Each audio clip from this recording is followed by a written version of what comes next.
Hürmetli vatandaşım, bugünkü sözleydiği leksiyelerimizle başlayımız. Ötkende biz sizlerge sözlegen sözlerimizde muhbirlim fen şundaqla Xaytav efendilerinin Amerika Avazı Radyosu'nun Xitay tili programımızda bu qatimki söhbette yani Prezident Obama bilen Reis Xi Jinping Washington'da ötküzüldüğün söhbette Tayvan meselesi, Tibet meselesi, Şinjan meselesi oturup koyuldu degen haber üstü toxtalgan edik. Bugün yani şu vaqtada vaxtımız yes tahlil qilamiz degan edik. Bugün biz muxbirlar bilan birlikte yoki muxbirlarga savol qo'yish shaklida shu qatimqi xabarni bir tahlil qilaylik. Nazar va diqqatinglarni bizga beringlar vatandoshlar.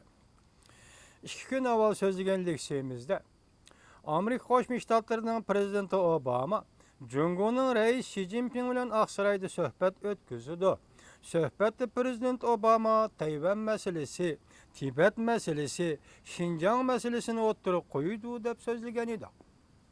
Bu haber Amerika Avazı Radyosu'nun Xitay tili programımızda muhbir Lim Feng ve muhbir Xaytao'nun haberi arkalı tarqatilgan edi.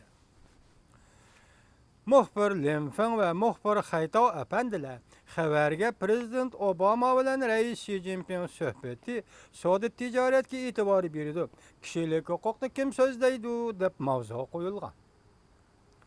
Hurmatli muhbir efendiler, xabaringlarga mavzu qo'yishga to'g'ri kelsa, Prezident Obama bilen Reis Xi Jinpingning söhbeti Tayvan meselesi, Tibet meselesi, Şinjan meselesini davr qilgan holda erib beriladi deb mavzu qo'yishga tamamen bo'ladi.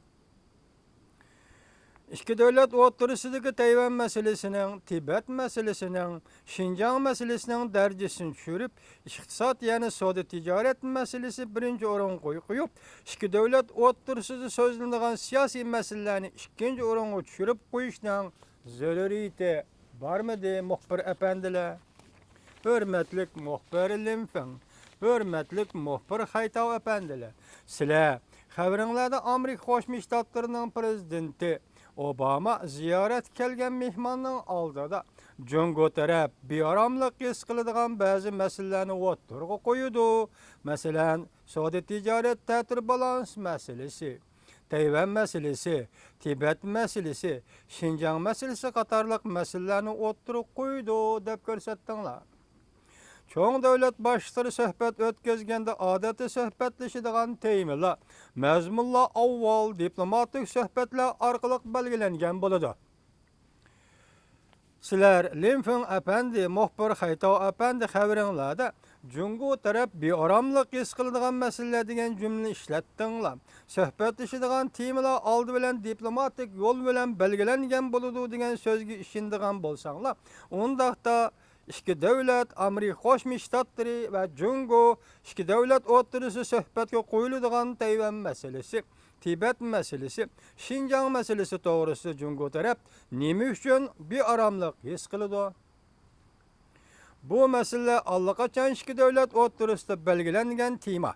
Hurmatli muhbir Lim Feng, Xaytav efendiler, xabarning baş mavzusiga yondashtirib, kishilik huquqni kim so'zlaydi deb mavzu qo'ydinglar. Kechiringlar efendiler, Tayvan meselesi, Tibet meselesi, Şinjan meselesi hem siyasi meseledir, hem kishilik huquq meselesidir. Çünkü meselenin tügünü yiltizi hukuk meselesidir. Tibet meselesi, Tayvan meselesi,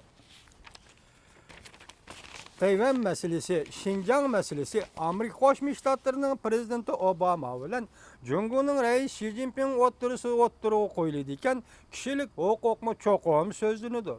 Kishilik huquqni kim so'zlaydi deb sizlar retorik savol qo'ydinglar. Undaq sizlar o'tirg'a qo'ygan kishilik huquq, o'zada qanday huquq?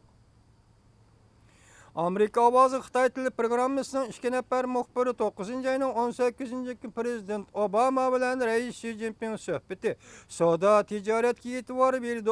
Kishilik huquqni kim so'zlaydi deydigan mavzuli xabar orqali garchi mavzu mujmal qo'yilgan bo'lsin-mu, şu bir parça xabaringlar orqali biz Uyg'urlar ve Tibetlarga intayin muhim bir xabarni Prezident Obama bilan Reis Xi Jinpingning bu qatim Aqsarayda o'tkaziladigan suhbatida Tayvan meselesi, Tibet meselesi, Şinjan meselesi qatarlıq məsələlərinin oturuğu qoyulduğanlığıdan ibaret bir xəbərini bizge yetküzdünlər, muhbir əpəndilə. Bunun üçün sizlərə rəhmət.